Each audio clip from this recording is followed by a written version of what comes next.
आपको देता। तो चिट्ठी दी गई रिटेल में, पुलिस पदाधिकारी को दी गई रिटेल में, वरीय पदाधिकारी को दी गई और मुख्यमंत्री को दी गई, और यह विनती की गई कि हम लोग जनता कर्फ्यू के बाद यहां फंस गए हैं, हम लोगों के घर तक पहुंचाने का उचित प्रबंध कर दिया जाए, और अगर आप प्रबंध नहीं कर सकते हैं तो पास दे दिया जाए, हम अपने लोगों को घर तक पहुंचा देंगे। कितना आसान तरीका था, आप पास दे देते। केजरीवाल ने कुत्ता बिल्ली सबको पास दिया।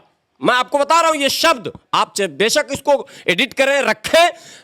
इस दिल्ली के अंदर सब्जी बेचने वाला, मछली बेचने वाला, फल बेचने वाला, बाजारों में घूमने वाला, माने तमाम तरह के लोगों को खुलेआम स्टेट गवर्नमेंट ने कोविड-19 मूवमेंट पास दिया। आप सबको पास दे सकते हैं, तबलीगी जमात को पास क्यों नहीं? प्रश्न खड़ा होता है ना। पास मांगा जा रहा है, नहीं दिया जा रहा है, और उसके बाद सुनियोजित ढंग से छापेमारी की जा रही। छापेमारी क्या आतंकवादी ठहरा हुआ था वहां जो आप छापेमारी कर रहे थे? क्यों आपने छापेमारी की? सुधीर कुमार के साथ 2 और उनके एंकरों का नाम दिया है। हमने मुकदमा दायर ऑलरेडी कर रखा मानहानि का।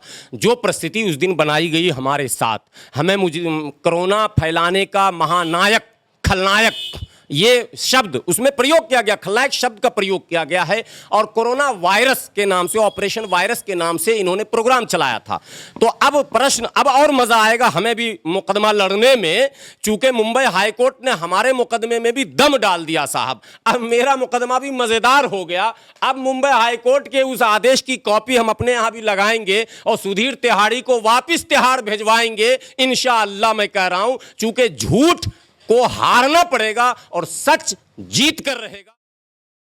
तबलीगी जमात को देखते हुए जब कोरोना काल स्टार्टिंग में आया था तो बताया ये जा रहा था कि जमातियों ने और तबलीगी जमात के जो लोगों ने पूरे देश के अंदर में कोरोना वायरस फैला दिया है, जिसको देखते हुए आपके ऊपर भी स्टिंग ऑपरेशन चलाया गया था। लगभग 72 घंटे का स्टिंग ऑपरेशन किया गया था और चलाया गया था जी न्यूज़ पे, जो कि एक देश का माना जाना चैनल है।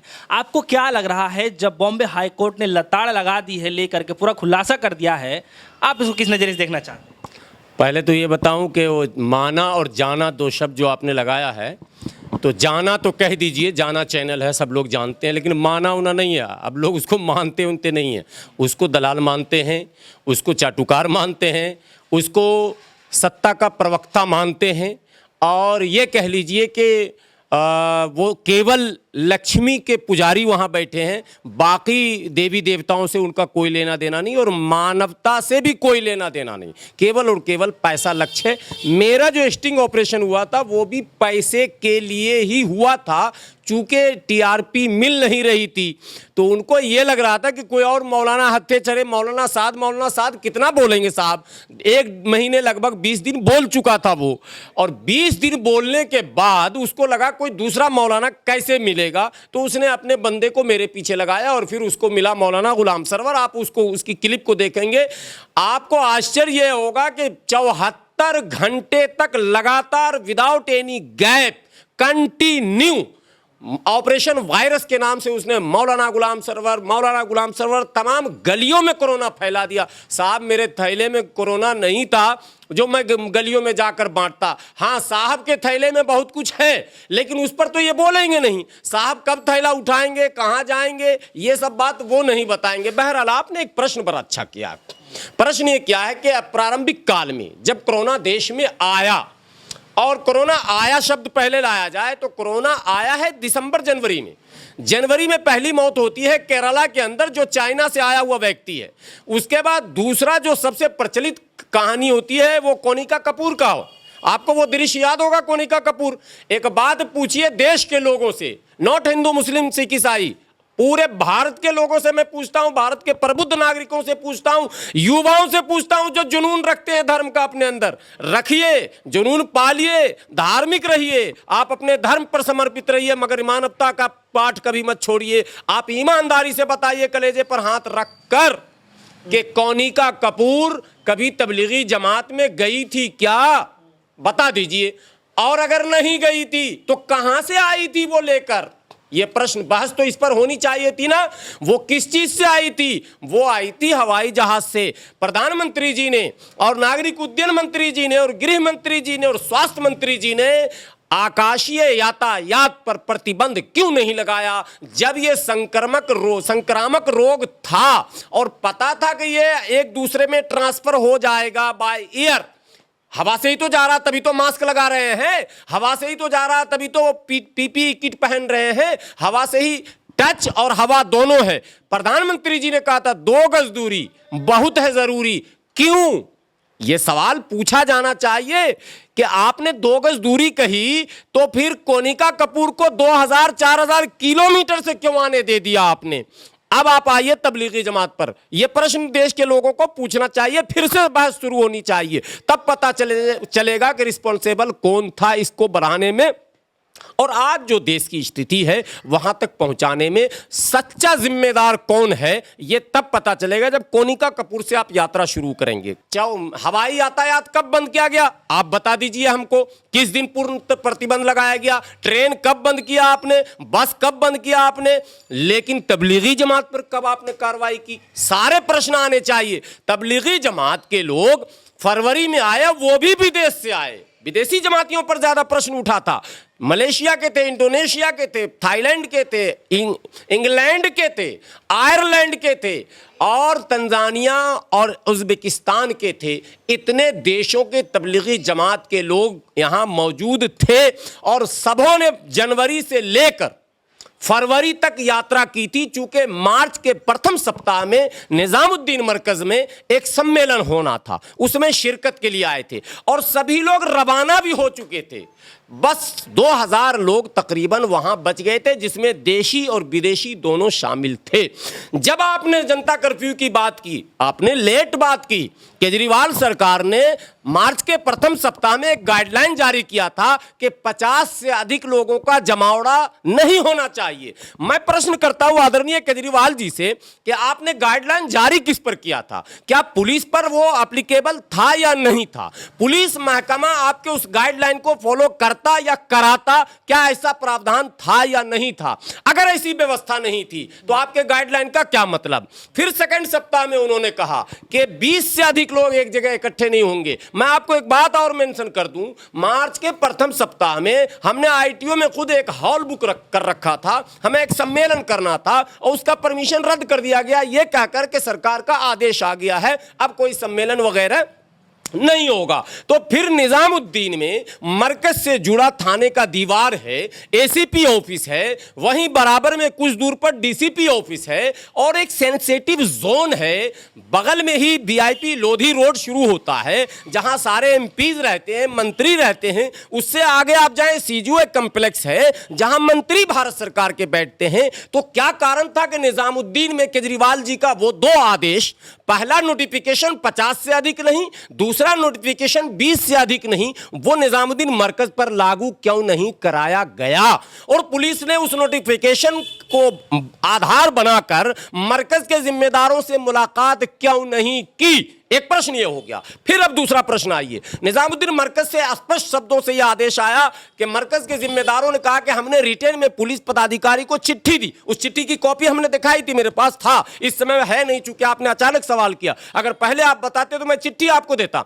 तो चिट्ठी दी गई रिटेन में, पुलिस पदाधिकारी को दी गई रिटेन में, वरीय पदाधिकारी को दी गई और मुख्यमंत्री को दी गई और यह विनती की गई कि हम लोग जनता कर्फ्यू के बाद यहां फंस गए हैं, हम लोगों के घर तक पहुंचाने का उचित प्रबंध कर दिया जाए और अगर आप प्रबंध नहीं कर सकते हैं तो पास दे दिया जाए, हम अपने लोगों को घर तक पहुंचा देंगे। कितना आसान तरीका था, आप पास दे देते। केजरीवाल ने कुत्ता बिल्ली सबको पास दिया। मैं आपको बता रहा हूं ये शब्द, आप बेशक इसको एडिट करें रखें। इस दिल्ली के अंदर सब्जी बेचने वाला, मछली बेचने वाला, फल बेचने वाला, बाजारों में घूमने वाला, माने तमाम तरह के लोगों को खुलेआम स्टेट गवर्नमेंट ने कोविड-19 मूवमेंट पास दिया। आप सबको पास दे सकते हैं, तबलीगी जमात को पास क्यों नहीं? प्रश्न खड़ा होता है ना। पास मांगा जा रहा है, नहीं दिया जा रहा है, और उसके बाद सुनियोजित ढंग से छापेमारी की जाए। छापेमारी क्या आतंकवादी ठहरा हुआ था वहां जो आप छापेमारी कर रहे थे? क्यों आपने छापेमारी की? छापामारी शब्द समझिए, मैं शब्दों पर मुझे आपत्ति है। आप कहते कि हम उनसे मिलने गए, हमने उनको कहा कि आप क्वारंटीन हो जाइए, हमने उनको कहा कि आप आइसोलेट हो जाइए, हमने उनको कहा कि जो लोग जिस जगह के वहां तक पहुंचाने का इंतजाम मैं करता हूं, तब तो वो मुजरिम होते। वो स्वयं कह रहे हैं कि हमें पहुंचा दीजिए, आप कह रहे नहीं अभी पहुंचाएंगे, अभी तो तुमको आतंकवादी बनाएंगे। तो प्लान बना के आपने आतंकवादी बना दिया ना। प्लान बना के आपने कहा छुपे हुए थे, मरकज में छुपे हुए थे। मरकज में तो 20,000 लोग 24/7 पूरे साल रहते थे, पूरे साल। और आईबी को पता है, इंटेलिजेंस को पता है, सीआईडी को पता है, प्रधानमंत्री को पता है, और बहुचर्चित मुख्यमंत्री योगी आदित्यनाथ जी को पता है। बुलंदशहर में जब 80 लाख लोगों का इज्तिमा होता है, वो तबलीगी जमात का इज्तिमा था। इनको पता नहीं कि जमात क्या काम करती है और कैसे रहती है। फिर क्यों आपने ऐसा किया प्लानिंग के साथ? प्लानिंग के साथ इसलिए किया गया, प्रश्न अब यहां पर आ रहा है, प्लानिंग के साथ इसलिए किया गया साहब, इनको पता था कि हम फेल हो चुके हैं, हम कंट्रोल नहीं कर सकते हैं। हमारी पॉलिसी जो बननी थी 2 महीने पहले, जो राहुल गांधी जी ने कहा था, सदन चल रहा था। आपको क्या लग रहा है कि किसी और का ठीक रहा है, किसी और का सर में? बिल्कुल बिल्कुल, सदन चल रहा था। विपक्ष के नेता राहुल गांधी जी ने कहा कि भाई कोरोना महामारी के प्रति आप सचेत होइए, ये देश में जो है माने महामारी फैल जाएगा, और आप सदन चला रहे हैं, सदन बंद कीजिए। आपको पता है सदन चला 23 तारीख तक। आपने मध्य प्रदेश में सरकार बना ली, विधायकों को भर भर के जहाज से कभी जयपुर, कभी हरियाणा, कभी सोनीपत, कहीं कहीं ले जाकर होटलों में रुका रहे हैं, वहां कोरोना नहीं है। उसके बाद सदन में बुला रहे हैं, बहुमत साबित करवा रहे हैं, वहां कोरोना नहीं है। उसके बाद नमस्ते ट्रंप हो रहा है, कोरोना नहीं है। लाखों की भीड़ है, गरीबों और अमीरों के बीच एक बड़ी दीवार खड़ी गई, उसका ट्रंप दीवार नाम रखा, वॉल ऑफ ट्रंप बनाया मोदी जी ने। उस पे कोरोना नहीं था, वहां हजारों मजदूर, आपको पता कितना फास्ट काम हुआ है। उस दीवार को अगर आम सामान्य स्थिति में सरकार ठेका किसी को दे तो 2 साल में बनेगा, जो दीवारें बनाई गई हैं। सामान्य स्थिति में अगर ठेका दे दिया जाए तो 2 साल से पहले पूरा नहीं होगा, वो 1 हफ्ते में पूरा हुआ। कितने सैकड़ों मजदूर और मतलब मिस्त्री आए थे, वहां कोरोना नहीं था, लेकिन अचानक कोरोना वही मरकज में आके घुस गया।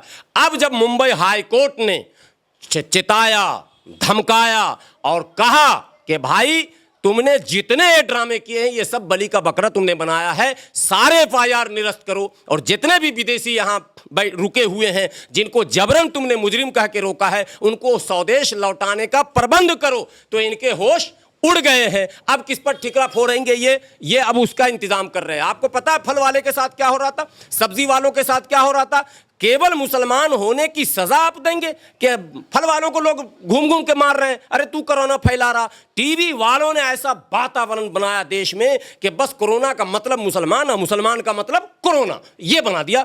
अब बेचारा मुसलमान जो बेचारा दाल रोटी कमाने के लिए सड़क पर जाता था, वो भय से घर में बैठा हुआ, भूखा बैठा हुआ, डर से नहीं जा रहा कि जाएंगे बाहर, हमको कोरोना फैलाने का जिम्मेदार मानकर, और हमारे साथ हाथापाई। और कई जगह हुआ, इस पूरे भारत में कई जगह लिंचिंग हुए, कई जगह हमले हुए। एक आखिरी सवाल है मेरा आपसे कि जिस चैनल ने आपके खिलाफ जो स्टिंग ऑपरेशन चलाया था कि आपका भी हाथ है कोरोना वायरस फैलाने में, आप भी तबलीगी जमात जुड़े हुए हैं, आपने लोगों को भगाया, जो विस्फोट हो रहा था वहाँ पे कोरोना का, तो आप उनके लिए क्या कहना चाहेंगे? क्योंकि अब तो स्पष्ट रूप से जो साफ है वो सब कुछ सफाई शीशे की तरह दिखाई देने लग गया है कि किसकी वजह से फैला और किस तरीके से मुद्दा बनाया जा रहा था। क्या कहना चाहेंगे? देखिए, हम लोग इतने बड़े पर्सनालिटी नहीं हैं, लेकिन हमने जी न्यूज़ के प्रमुख एंकर के खिलाफ मुकदमा दायर कर रखा मानहानि का।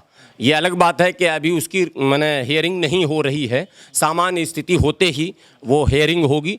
सुधीर कुमार के साथ 2 और उनके एंकरों का नाम दिया है। हमने मुकदमा दायर ऑलरेडी कर रखा मानहानि का। जो परिस्थिति उस दिन बनाई गई हमारे साथ, हमें कोरोना फैलाने का महानायक, खलनायक, ये शब्द उसमें प्रयोग किया गया, खलनायक शब्द का प्रयोग किया गया है। और कोरोना वायरस के नाम से, ऑपरेशन वायरस के नाम से इन्होंने प्रोग्राम चलाया था। तो अब प्रश्न, अब और मजा आएगा हमें भी मुकदमा लड़ने में, चूंकि मुंबई हाईकोर्ट ने हमारे मुकदमे में भी दम डाल दिया साहब। अब मेरा मुकदमा भी मजेदार हो गया। अब मुंबई हाईकोर्ट के उस आदेश की कॉपी हम अपने यहां भी लगाएंगे और सुधीर तिहाड़ी को वापिस तिहाड़ भिजवाएंगे इंशाअल्लाह। मैं कह रहा हूं, चूंकि झूठ को हारना पड़ेगा और सच जीत कर रहेगा, यह साबित अब हो चुका है। सत्य को कितना भी आप पराजित करना चाहे, सत्य पराजित नहीं हो सकता और झूठ कितना भी अपने आप को जीतना चाहे, झूठ की विजय नहीं होगी। मुंबई हाईकोर्ट के उन सभी जजों को सलाम करता हूं, उन सभी जजों को बधाई देता हूं और साथ में मैं महाराष्ट्र सरकार से यह विनती करता हूं कि इस निर्णय पर टिप्पणी करने वाले उन सभी जजों की सुरक्षा सुनिश्चित की जाए, क्योंकि देश की स्थिति बहुत अच्छी नहीं है। एक गिरोह है देश में जो न्यायिक व्यवस्था पर भी आक्रमण करना चाह रहा है और न्याय प्रिय जजों को सत्य वचन से रोकने का, सही निर्णय देने में बाधा डालने का काम कर रहा है। इसलिए उनकी सुरक्षा भी सुनिश्चित की जानी चाहिए।